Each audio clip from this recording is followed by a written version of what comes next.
미국 대통령 아브라함 링컨은 인디아나주의 아주 가난한 시골 마을에서 태어났습니다. 어린 시절 너무나 가난했기 때문에 학교는 1년밖에 다니지 못했습니다. 그리고 청년이 되기까지 농사일을 하거나 또 상점에서 점원으로 그렇게 일을 하였습니다. 교육을 받을 수 없었기 때문에 아브라함 링컨은 집에서 어머니로부터 글을 배우게 되었고 또 가장 중요한 성경 말씀을 배웠습니다. 링컨은 이 어머니에게 배운 이 모든 것이 그에게 최대의 교육이었습니다. 어머니가 가지고 있는 지식, 또 성품, 또 신앙, 또 그 모든 사랑을 어머니로부터 다 물려받았습니다. 그러나 불행하게도 링컨이 11살 되는 해에 그만 이 어머니가 죽게 되었습니다. 어머니는 죽기 전에 유언으로 링컨에게 이러한 말을 남겼습니다. 나는 너를 두고 하나님 앞으로 먼저 간다. 나는 내게 좋은 집도 좋은 땅도 많은 재산도 물려주지 못한다. 그러나 나는 내게 이 성경책 한 권을 유일한 유산으로 주고 간다. 너는 한평생 이 가운데 있는 말씀으로 보배를 삼고 재산을 삼고 양식을 삼아 이 교훈대로 살아나가거라. 그러면 내 길이 형통할 것이다. 링컨은 어머니의 유언대로 그의 평생에 성경을 그 손에서 놓지 않았습니다. 날마다 읽고 읽으며 그 성경 말씀 속에서 주시는 교훈과 그 은혜를 따라 살아갔습니다. 지금도 이 워싱턴에 있는 이 아주 큰 이 링컨 기념관 안에 여러 가지 이 링컨에 관한 그런 물건들이 전시되어 있는데 이때 받았던 평생 지니고 있었던 이 성경책도 전시되어 있습니다. 그 성경책에는 아주 손때가 많이 묻어 있는데 특별히 아주 이 손때가 선명하게 묻어 있는 부분이 바로 시편 말씀이라고 합니다. 링컨이 생전에 가장 좋아했던 시편 말씀은 바로 시편 34편 4절 말씀입니다. 내가 여호와께 간구하매 내게 응답하시고 내 모든 두려움에서 나를 건지셨도다. 이 말씀을 평생 동안 읽고 외우고 마음에 새기면서 어려움과 힘든 일이 있을 때마다 하나님의 말씀을 의지하여서 그는 마침내 위대한 미국의 대통령이 될 수가 있었습니다. 링컨은 이렇게 말을 했습니다. 성경을 늘 펴고 있으면 그대의 천국 가는 길도 항상 펼쳐져 있을 것이다. 하나님의 말씀을 의지하는 것만이 인생에서의 가장 큰 성공이고 그 말씀을 붙들고 살아야만 영원한 아버지 집에 갈 수 있다는 것을 링컨은 말하고 있는 것입니다. 오늘 우리의 삶도 마찬가지입니다. 우리가 의지하며 살아갈 것들이 많이 있지요. 돈도 필요하고 또 일터도 필요하고 또 육신의 건강도 필요합니다. 권세도 필요합니다. 그러나 그 모든 것보다 가장 중요한 것은 우리에게는 하나님의 말씀이 꼭 있어야 한다는 겁니다. 세상의 것으로는 성공할 수도 있지만 실패할 수도 있습니다. 그러나 하나님의 말씀을 붙들고 사는 사람에게는 결코 실패가 없습니다. 하나님이 뜻하신 모든 일을 이루어가고 순종할 수 있기 때문에 우리는 믿음 안에서 영적으로 항상 성공적인 삶을 살아갈 수가 있는 것입니다. 오늘 저와 여러분이 오늘 주시는 말씀을 통해서 우리가 하나님의 말씀을 나의 생명으로 알고 우리 인생에 있어 가장 중요한 능력의 말씀인 줄로 알고 이 말씀을 의지하며 살아가야 할 것을 다시 한번 다짐할 수 있기를 주님의 이름으로 축원합니다. 오늘 본문의 말씀은 예수님께서 이 게네사렛 호수, 다시 말해서 이 갈릴리 호수에서 베드로를 만난 그 사건을 기초로 하고 있습니다. 본문의 말씀을 보니까 두 척의 배가 이 호숫가에 있었습니다.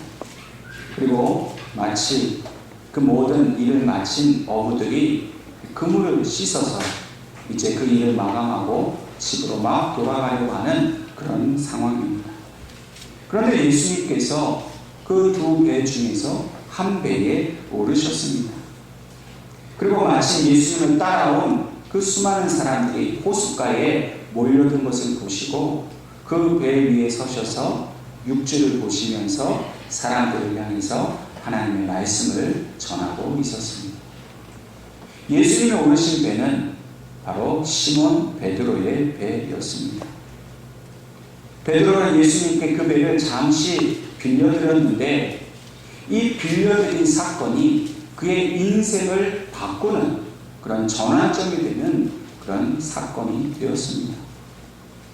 베드로는 단지 그 배를 예수님께 빌려드렸을 뿐만 아니라 그곳에서 예수님의 말씀을 듣기 시작했습니다. 그것은 단지 사람의 말씀이 아니라 하나님의 말씀이었습니다. 외롭고 가난하고 힘들고 병들어 있는 이 백성을 향한 하나님의 사랑의 말씀이었습니다.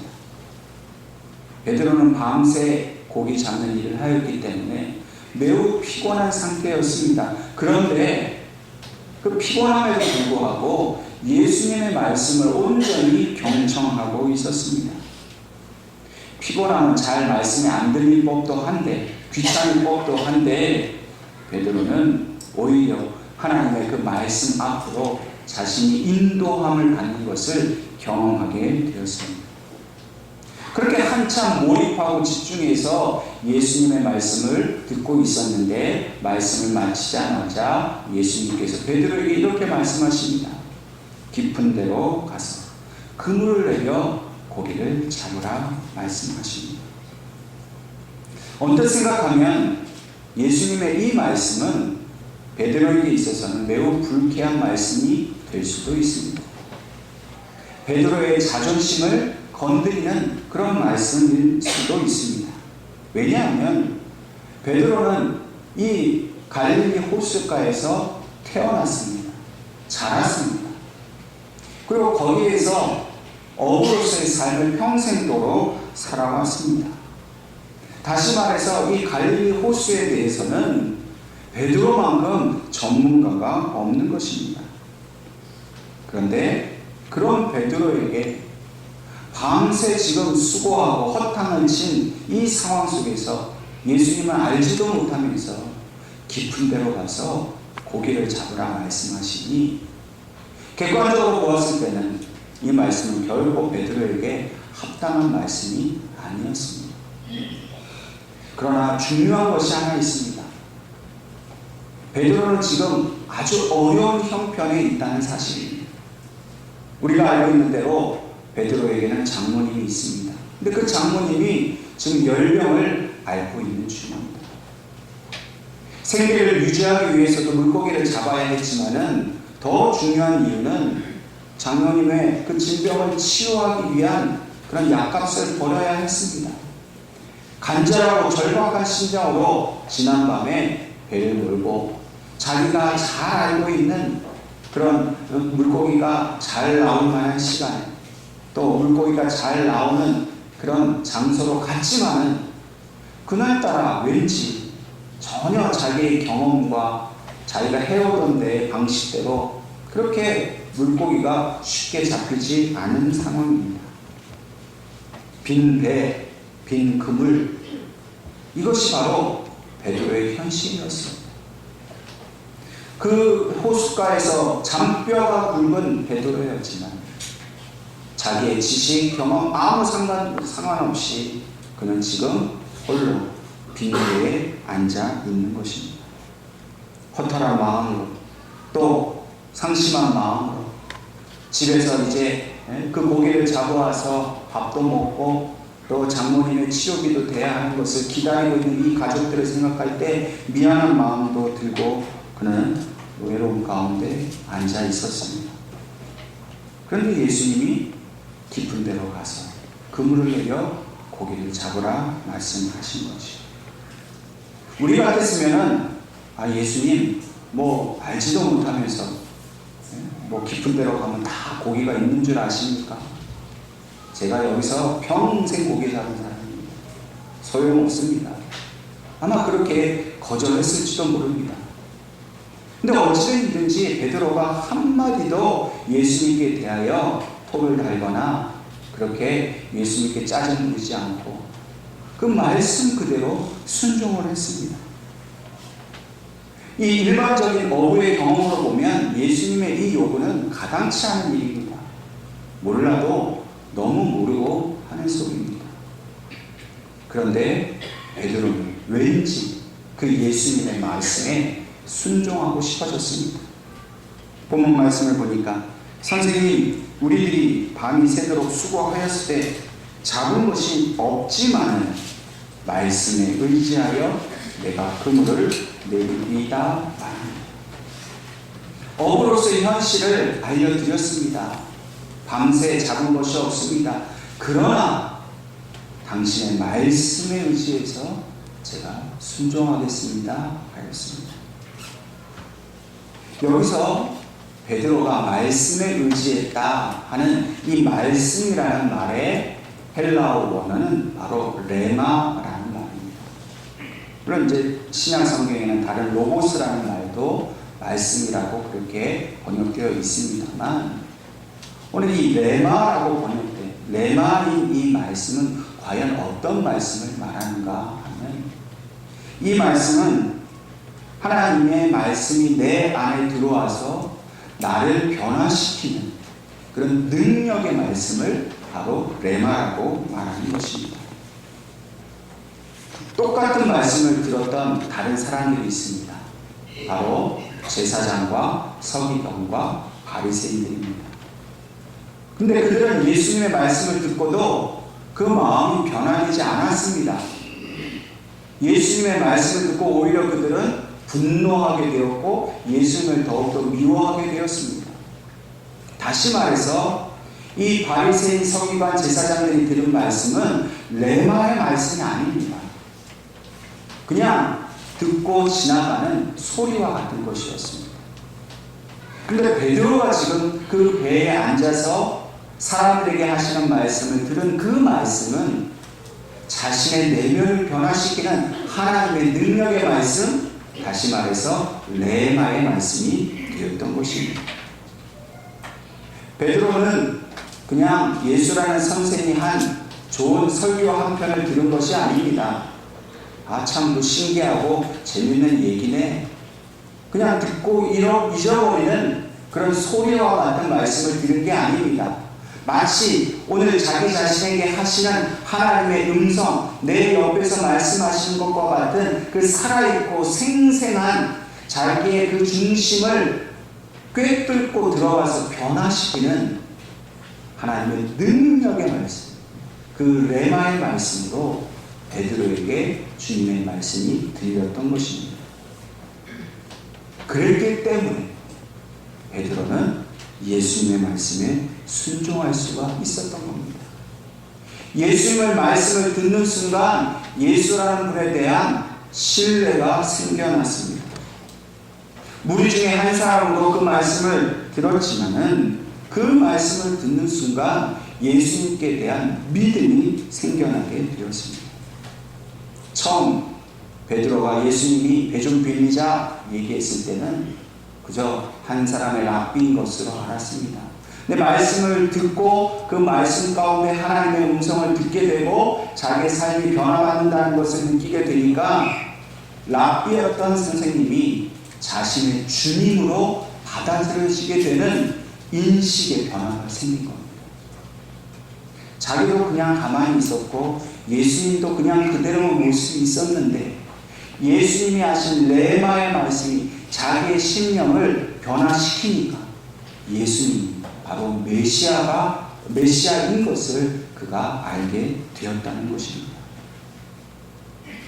메시아가 하시는 말씀이기 때문에 하나님이 지금 나에게 말씀하신다라는 것을 경험하게 되었기 때문에 베드로는 군말하지 아니하고 주님의 말씀에 의지하여서 그는 깊은 데로 내려가서 그물을 내려 고기를 잡을 수가 있었던 것입니다.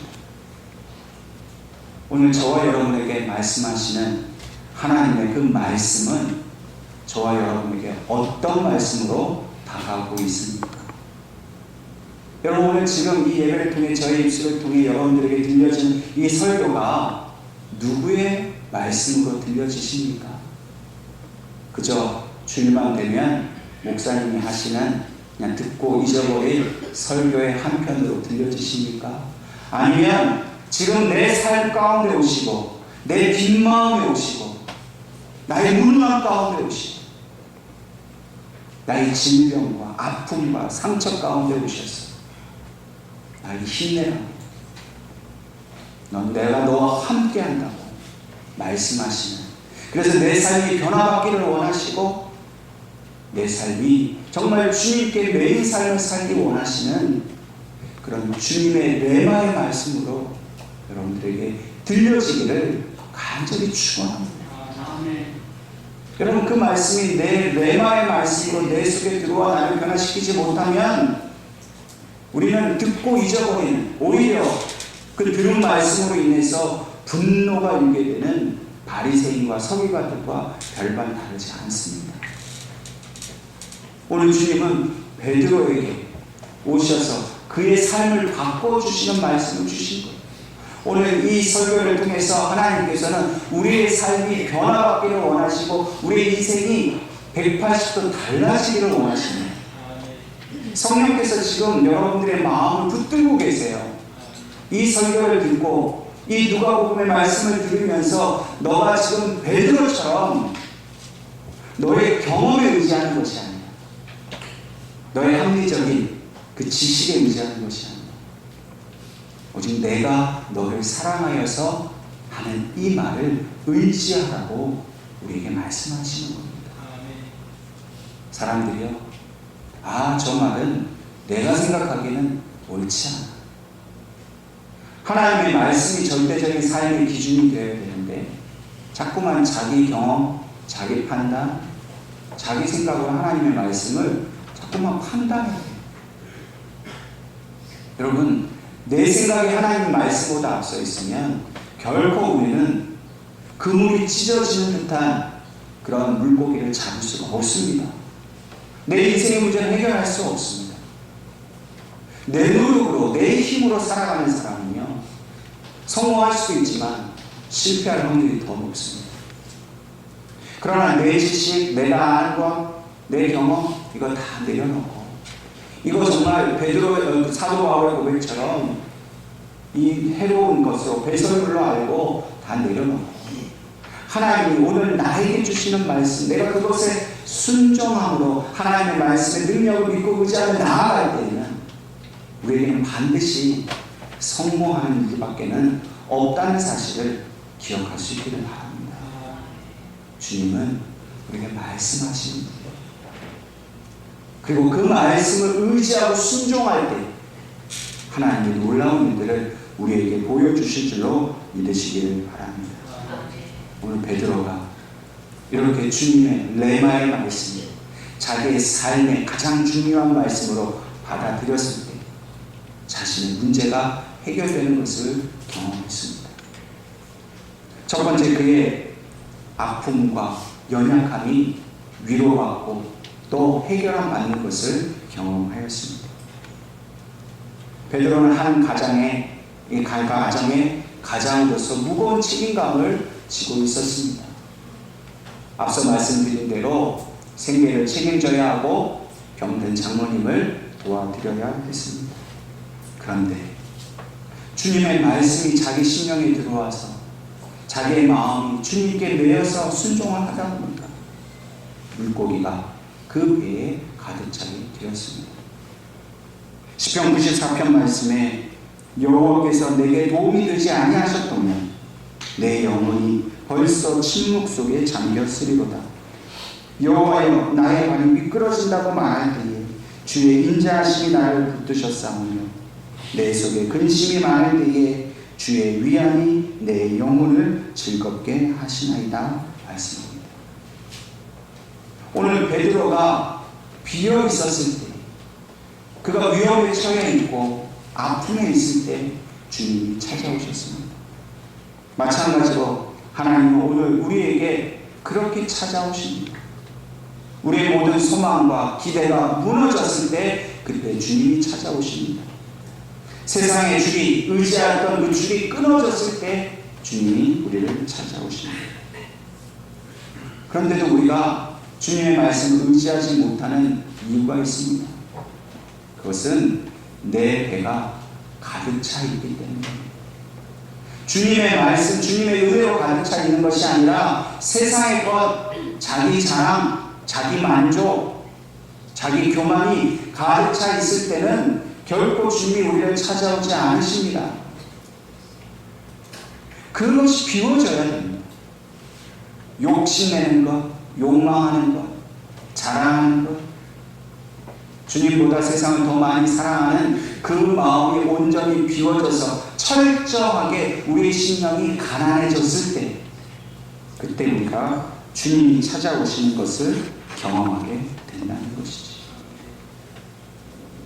저와 여러분이 우리의 빈 마음을 주님 앞에 보여드릴 수 있기를 바랍니다. 때로 우리가 나는 왜 이렇게 다른 사람보다 이렇게 많이 부족한 삶을 살까? 다른 사람들은 다 배에 그냥 물고기가 가득해서 돈 걱정, 자식 걱정 안 하고 저렇게 편하게 사는데 나는 맨날 먹고 사는 거 걱정해야 하고 자식들 걱정해야 돼. 어떻게 하면 이 질병에서 고침받을까? 맨날 이런 걱정을 하며 살아야 되니 얼마나 피곤하고 힘든지 모른다. 그렇게 여길 때가 있습니다. 근데 그때에 주님이 내 삶 가운데 말씀으로 찾아오신다는 사실을 꼭 기억하시기를 바랍니다.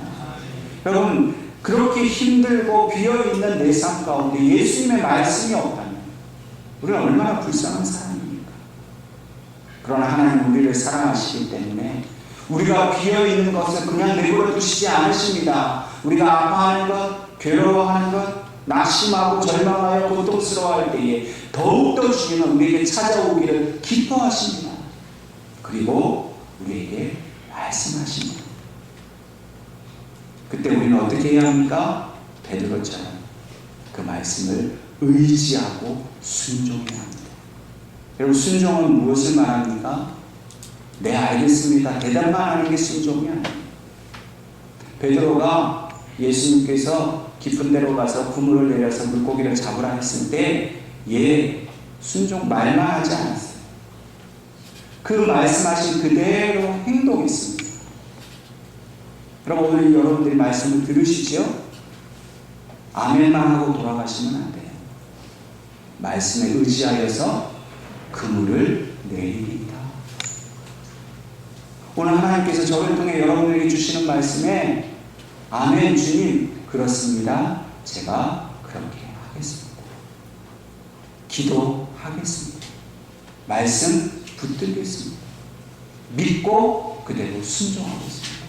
여러분들의 행위로 그 순종을 하나님 앞에 보여드려야 돼요. 대답을 했는데 행동이 없다면 여러분들은 또다시 그 빈배를 경험하게 될 겁니다. 또 허탕을 치게 될지도 모릅니다. 허탕을 치지 않은 유일한 길은 주신 말씀에 순종하고 그대로 순종한 대로 행동하는 일입니다. 오늘 저와 여러분이 이렇게 주님의 말씀, 내 삶을 변화시키는 그 주님의 말씀에만 의지하여서 하나님이 약속하신 모든 은혜를 누리게 되시기를 주님의 이름으로 축원합니다.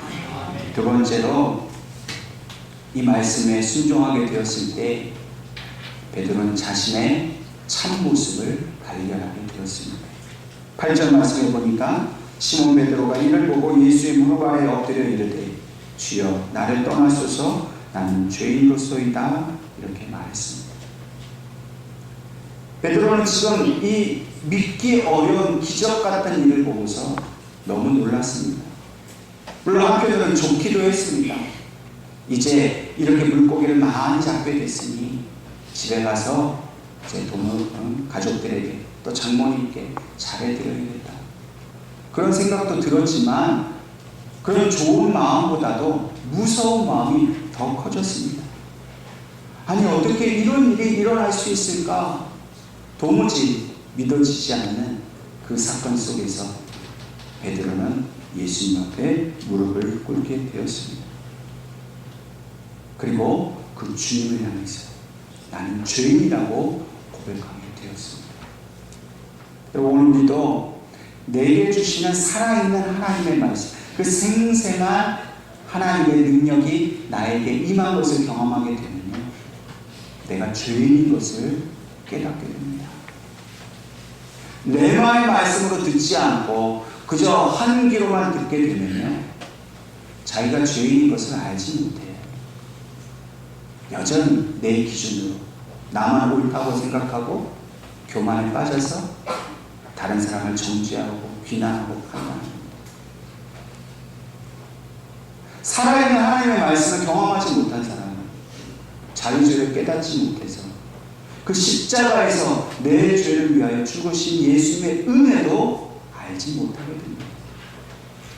여러분, 우리가 은혜를 알게 되는 이유는 무엇입니까? 내가 죄인인 것을 알기 때문에 은혜를 알게 됩니다. 내가 죄인인 것을 알지 못하면요, 십자가에서 죽으신 예수님 그 은혜는 나와 상관이 없는 거예요. 별로 감동이 안 돼요. 눈물도 안 나고 기도할 마음도 없고,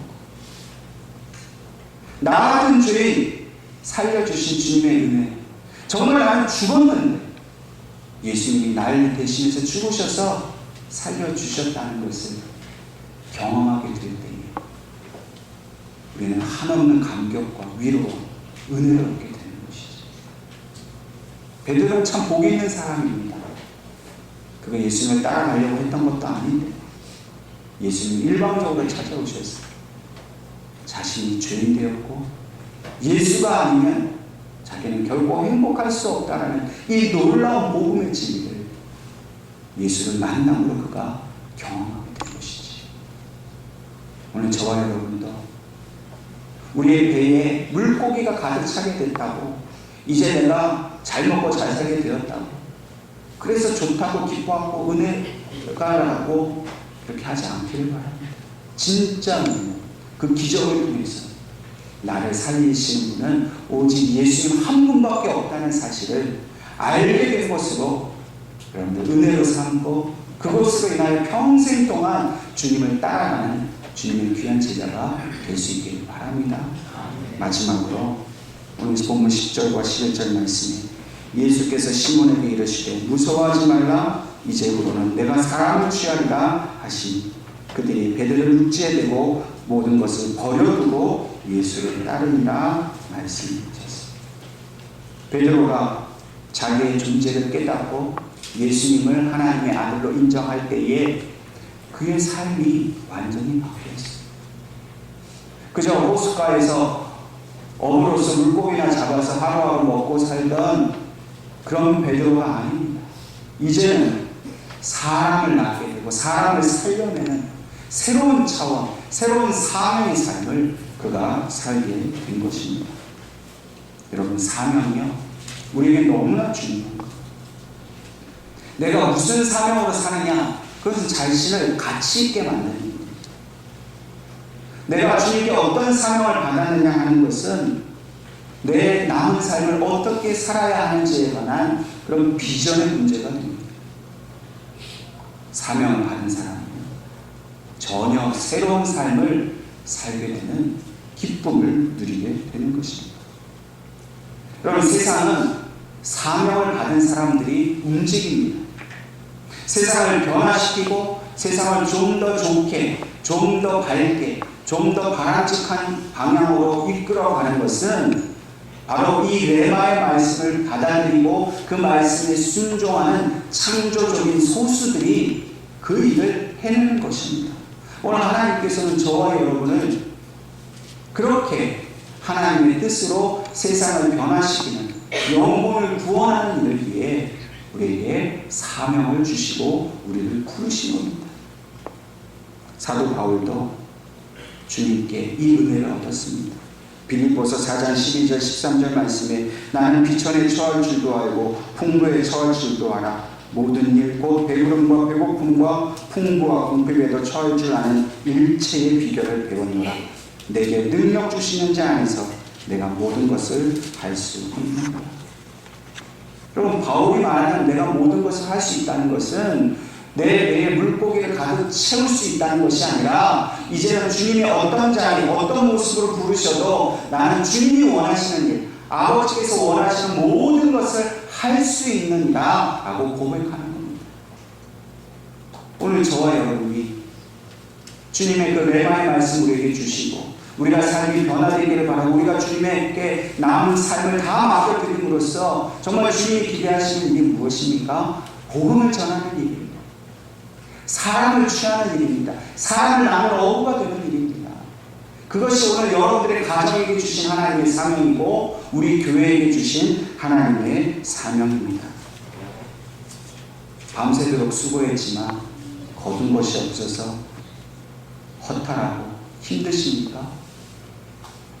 또 오늘 헛땅 쳤는데 내일 또 새벽같이 일어나 헛땅 치러 나가야 하는 그런 절망과 소망 없는 삶을 살고 계십니까? 오늘 이 시간 그 소망 없는 우리의 삶에 찾아오셔서 말씀하시는 주님의 음성을 들으실 수 있기를 바랍니다.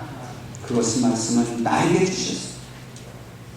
오늘 나의 문제를 주님은 해결해 주기를 원하시고 장차 살아가야 할 나의 모든 남아있는 삶을 주님께서 가치 있게 뜻깊게 하시려고 오늘 우리를 사람 나는 법으로 부르셨습니다. 여러분, 이 소명 앞에, 이 사명 앞에 순종할 수 있기를 바랍니다. 내가 말씀에 의지하여 그물을 내립니다. 저와 여러분이 그렇게 순종하고 그 순종의 행동을 보일 때 우리의 삶 가운데 물고기가 가득 차고 넘치는, 내 삶 가운데 하나님의 은혜가 가득 차고 넘치는, 여러분들의 자녀들의 앞날에 하나님의 은혜가 가득 차고 넘치는 우리 예을교회에 하나님이 주신 비전과 사명이 가득 차 넘치게 됩니다. 그 놀라운 역사가 일어날 줄로 믿으시기를 주님의 이름으로 축원합니다.